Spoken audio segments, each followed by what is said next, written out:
নমস্কার, বার্তালিপির বার্তালাপ অনুষ্ঠানে আপনাদের স্বাগত জানাচ্ছি। আজকের এই বিশেষ অনুষ্ঠানে আমরা আলোচনা করব চলতি আইসিসি চ্যাম্পিয়ন্স ট্রফি নিয়ে।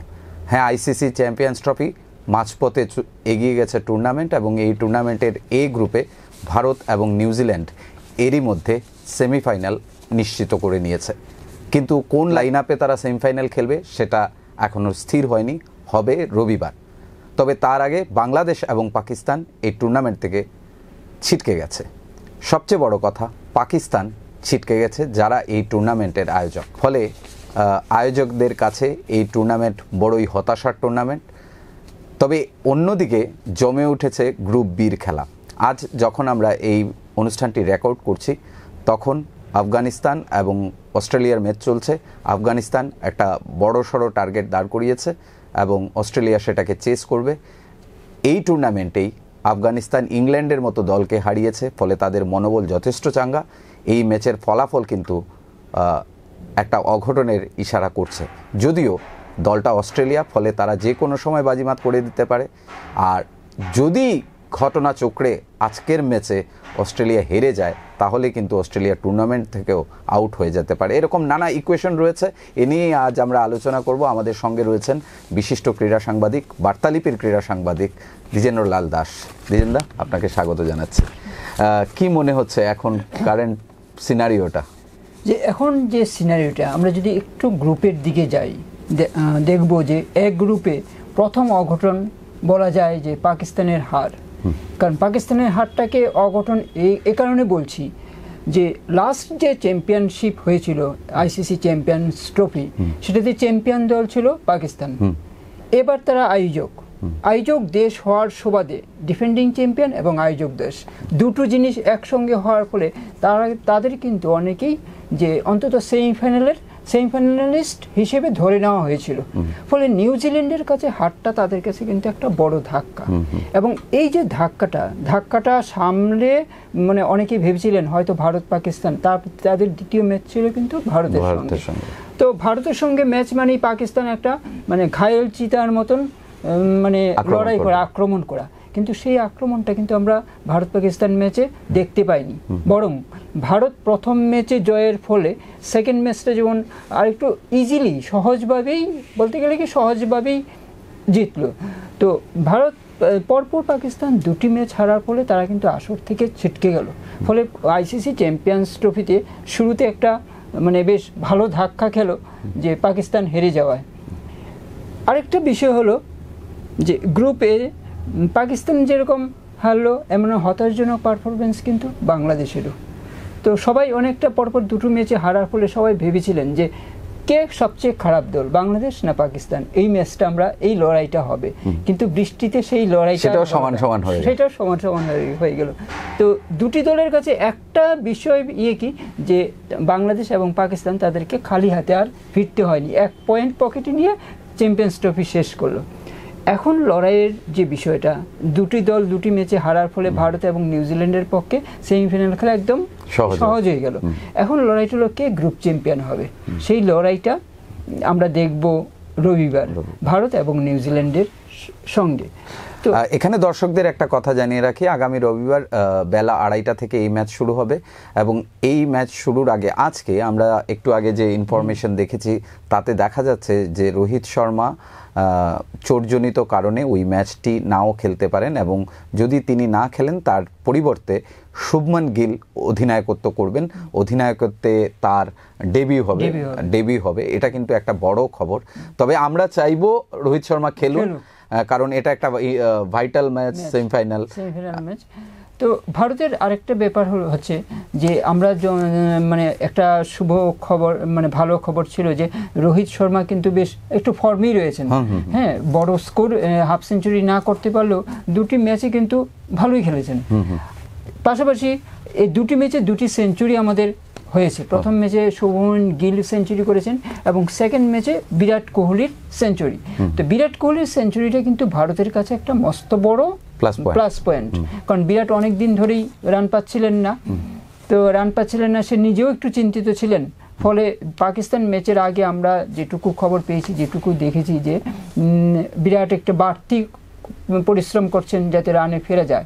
আরেকটা জিনিসের বিরাটের একটা সুনামি বলবো যে বিগ ম্যাচের প্লেয়ার কিন্তু বিরাট, যখন দেখা যায় বড় ম্যাচ তখনই কিন্তু বিরাট জ্বলে ওঠেন, যেটা আমরা পাকিস্তান ম্যাচেও দেখতে পেয়েছি। তো পাকিস্তান ম্যাচে বিরাটের সেঞ্চুরি পাওয়াটা ভারতের কাছে আর একটা প্লাস পয়েন্ট। পাশাপাশি শ্রেয়াস আয়ারও রানে রয়েছেন, লোকেশ রাহুলও রানে রয়েছেন। তো সিরিজ শুরুর আগে চ্যাম্পিয়ন্স ট্রফি শুরুর আগে যেটা ভারতের কাছে মস্ত বড় ধাক্কা ছিল জসপ্রীত বুমরার অ্যাবসেন্ট। কিন্তু আমরা অনেকের মধ্যে প্রশ্ন ছিল যে জসপ্রীত বুমরা না থাকলে এখন ভারতের বোলিং অ্যাটাকটা কি হবে। বিশেষ করে এই প্রশ্নটা আরও বেশি উঠেছে এই কারণে যে মোহাম্মদ শামি 2023-এর বিশ্বকাপের পর চ্যাম্পিয়ন্স ট্রফি মাঝখানের যে এই 14 মাস মানে শামি ঠিক প্রতিযোগিতামূলক ক্রিকেটের বাইরে ছিলেন, কিন্তু সে আইসিসি চ্যাম্পিয়ন্স ট্রফিতে ফিরে আসার পর কতটুকু জ্বলে উঠবেন এ নিয়ে কিন্তু একটা প্রশ্নবোধক ছিল। কিন্তু আমরা বাংলাদেশের ম্যাচে যে শামিকে আমরা দেখলাম যে দারুণ প্রত্যাবর্তন, এর পাকিস্তানের বিপক্ষে সেরকম সাফল্য না পেলেও বোলিংটা কিন্তু খারাপ করেননি, বেশ ভালোই করেছেন। যদিও প্রথম ওভারে বেশ কয়েকটি ওয়াইড দিয়ে তিনি চর্চার শিরোনাম করিয়েছেন, কিন্তু পরে কিন্তু সেটা অনেকটাই রিকভার করেছেন।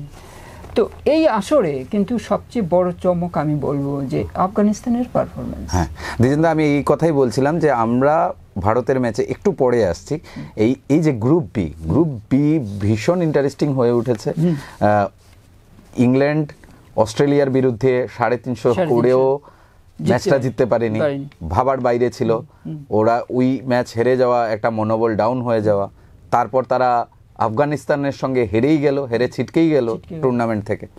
এইবার গল্প হলো যে এখন পয়েন্ট টেবিল যা দাঁড়িয়েছে, দেখা যাচ্ছে যে আজকের ম্যাচে আফগানিস্তানের বিরুদ্ধে যদি অস্ট্রেলিয়া কোনো কারণে হেরে যায় তবে কিন্তু খেলা জমে গেছে, এই গ্রুপ পুরোই জমে যাবে এবং কে এই গ্রুপ থেকে সেমিফাইনাল যাবে সেটা নিশ্চিত হবে আগামীকাল, মানে শনিবারের ম্যাচ সাউথ আফ্রিকা এবং ইংল্যান্ডের ম্যাচে। তো এই গ্রুপটা বেশ জমে গেছে কিন্তু, যে অস্ট্রেলিয়া অ্যাকচুয়ালি কি এবার অস্ট্রেলিয়ার বেশ কয়েকজন প্লেয়ার না থাকায় অস্ট্রেলিয়াকে দুর্বল দল ভেবেছিলেন অনেকেই। কিন্তু অস্ট্রেলিয়া একটা জিনিস দেখিয়েছে ইংল্যান্ডের ম্যাচে, অস্ট্রেলিয়া বিশেষ করে আইসিসির মতো যে কোনো ইভেন্টে, বড় ইভেন্টে ওরা বড় জায়ান্ট কিলার। আর বিশেষ করে নকআউট পর্বে কিন্তু অস্ট্রেলিয়া মারাত্মক। যদি কোনো ক্রমে সেমিফাইনালে মানে প্রবেশ করে তাহলে কিন্তু তাদেরকে আটকানোটা একটু কঠিন। তো যে কথা বলছিলাম যে আফগানিস্তান সাম্প্রতিককালে কিন্তু খুব দারুণ পারফরমেন্স করে চলছে।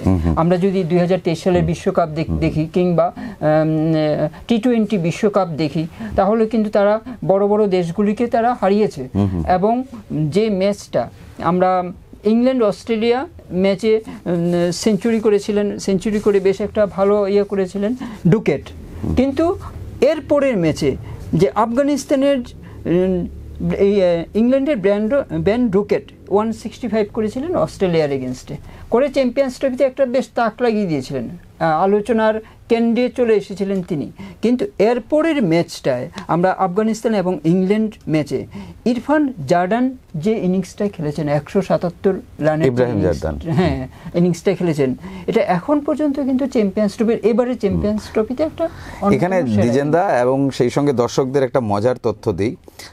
এখন পর্যন্ত সর্বোচ্চ রান ব্যান ডাকেট 203, এরপর ইব্রাহিম জার্দান 194, এরপর Joe Root England 188, Tom Latham 173 এবং শুভমন গিল 147। এই যে 5টি নাম বললাম, শুভমন গিল 5-এ আছেন, মানে বুঝতেই পারছেন অবস্থা। এবং আফগানিস্তানের ইব্রাহিম জার্দান 2 নম্বরে। এই যে 2 নম্বরে, শুধু তাই নয়, বোলিংয়ে ওমরজাই এ পর্যন্ত আজমাদুল্লাহ ওমরজাই এ পর্যন্ত 6 উইকেট দখল করেছেন। মানে টেবিল টপার কিন্তু আফগানিস্তান, এটা কিন্তু বেশ চমকের। এবং যদি ব্যাটিং বোলিং সবকিছু মিলিয়ে আমরা দেখি, তাহলে পাকিস্তান এবং বাংলাদেশের কোনো প্লেয়ার প্রথম 5-7-এর আশেপাশে নেই। তাতেই বোঝা যাচ্ছে না ব্যাটিং, না বোলিং, না অ্যাভারেজ, না সেঞ্চুরি, কোনো দিক দিয়েই কিন্তু তারা নেই, এবং তারা সত্যি সত্যি টুর্নামেন্টের একেবারে দুর্বল দল হিসেবে, যোগ্য দল হিসেবে ছিটকে গেছে। হ্যাঁ, ছিটকে গেছে। তো এর যদি মানে এশিয়ার মধ্যে এখন যদি তুমি দেখো, ভারতের পর কিন্তু একটা বেশ ভালো পারফরমেন্স করে চলছে কিন্তু আফগানিস্তান। পরপর যদি আমরা তিনটা আইসিসি ট্রফি যদি আমরা দেখি, চ্যাম্পিয়ন্স ট্রফি ইংল্যান্ডকে হারালো, আজকে কি করে বলা মুশকিল, এর আগে টি-20 বিশ্বকাপ কিংবা 2023 সালের বিশ্বকাপ, এই তিনটা টুর্নামেন্টে কিন্তু আফগানিস্তান খুব ভালো দল হিসেবে প্রতিষ্ঠিত এবং ভালো পারফরমেন্স করেছে। আর বাংলাদেশের সমর্থকরা রাগ করতে পারেন, কিন্তু এটা সত্যি, বাংলাদেশ কাগজে কলমে মানে বাঘ, টাইগার অনেক কিছু হতে পারে, কিন্তু আদতে আফগানিস্তান ক্রিকেটের ধারে কাছে তারা নেই। আফগানিস্তান যে তরতরিয়ে এগোচ্ছে, হ্যাঁ, তাতে তারা খুব শীঘ্রই প্রথম সারির দলে এলে অবাক হওয়ার কিছু থাকবে না। এটা ঠিক, একদম ঠিক। এবং তারা খুব সুন্দরভাবে এবং ডিসিপ্লিন ওয়াইজ কিন্তু তারা এগুচ্ছে, এবং পারফরমেন্সের ধারাবাহিকতাটাও তাদের অব্যাহত। বিশেষ করে ওই দিন জার্ডান যে ইনিংসটা খেলেছেন, কিংবা তুমি ধরো ওমর জাই যে ইনিংসটা, আর যে স্পেল, যে বোলিংটা করেছেন, বিশেষ করে রুট যেভাবে ওই দিন খেলছিলেন, কিন্তু রুটের উইকেট যদি থাকতো তাহলে কিন্তু ম্যাচের ফল কিন্তু অন্যরকম সময়। রুট ছিল, আমি তো ভাবছিলাম যে ম্যাচ ইংল্যান্ডের, কারণ এর কোনো প্রশ্নই নেই। রুটকে যেভাবে আউট করেছে, এরপরেই কিন্তু ম্যাচটা ঘুরে আসছে। পেন্ডুলামের মতো একটা সময় দুলছিল, একবার ইংল্যান্ড একবার আফগানিস্তান, সেই জায়গা থেকে যে ম্যাচটা বের করে নেওয়া কিন্তু চারটি কথা না। তো তাদের অগ্রগতিটা আমি বলবো ক্রিকেটের পক্ষে একটা শুভ সংকেত।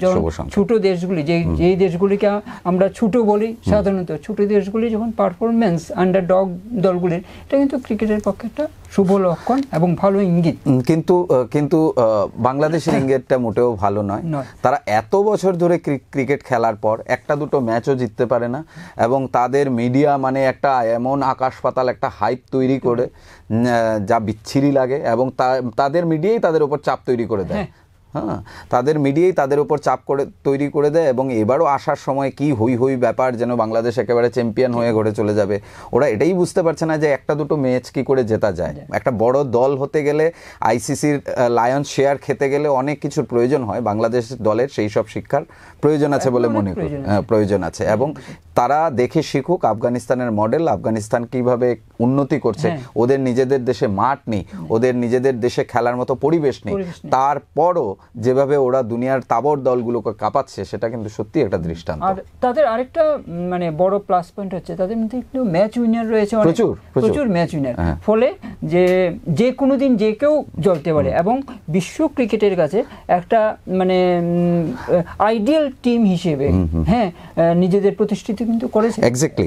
আর আফগানিস্তান কিন্তু শুধু রশিদ খানে আটকে নেই না, শুধু সবচেয়ে বড় কথা, বাংলাদেশ দীর্ঘদিন এই সাকিবুল হাসানে আটকে ছিল।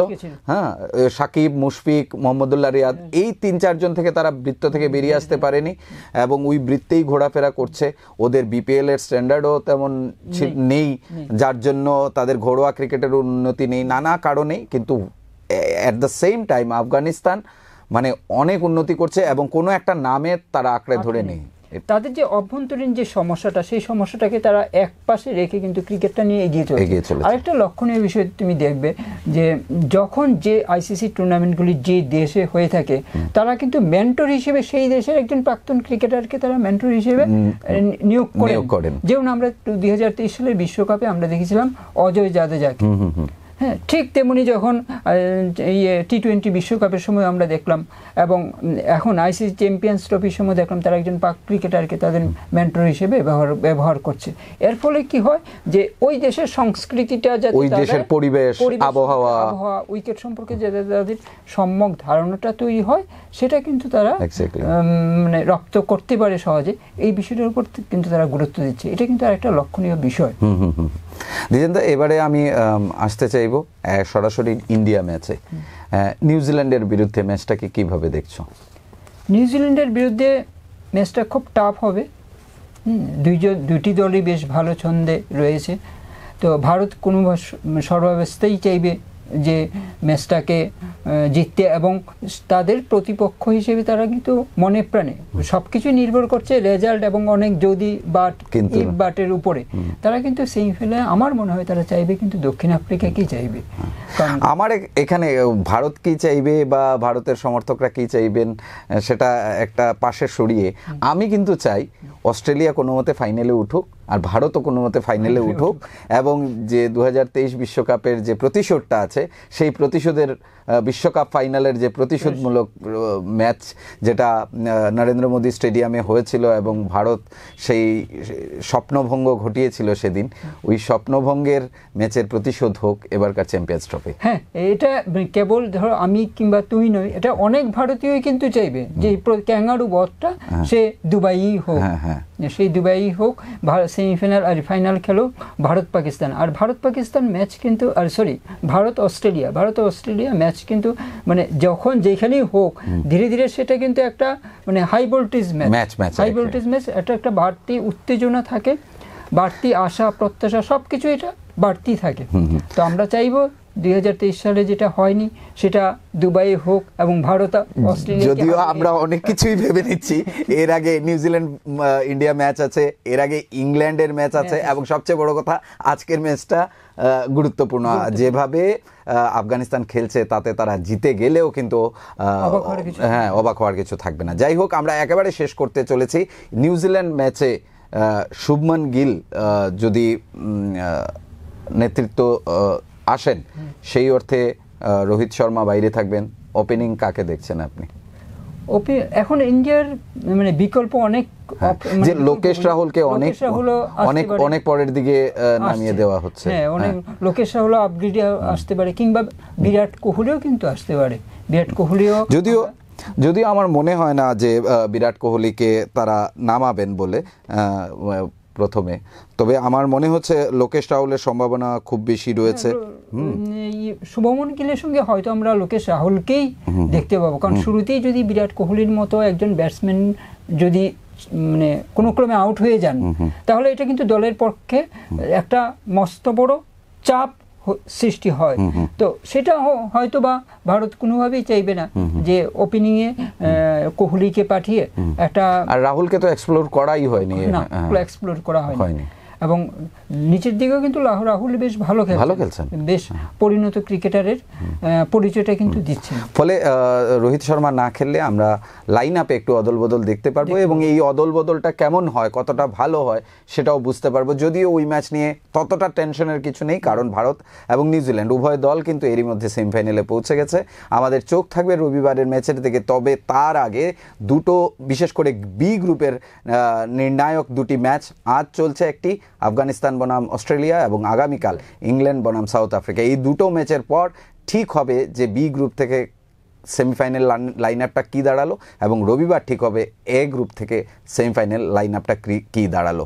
সব মিলিয়ে ফাইনালের আগে নিশ্চয়ই আমরা আরও একবার চ্যাম্পিয়ন্স ট্রফির এরকমই একটি আলোচনা নিয়ে আসবো। দ্বিজেন্দা, আমাদেরকে সময় দেওয়ার জন্য অসংখ্য ধন্যবাদ। তোমাকেও।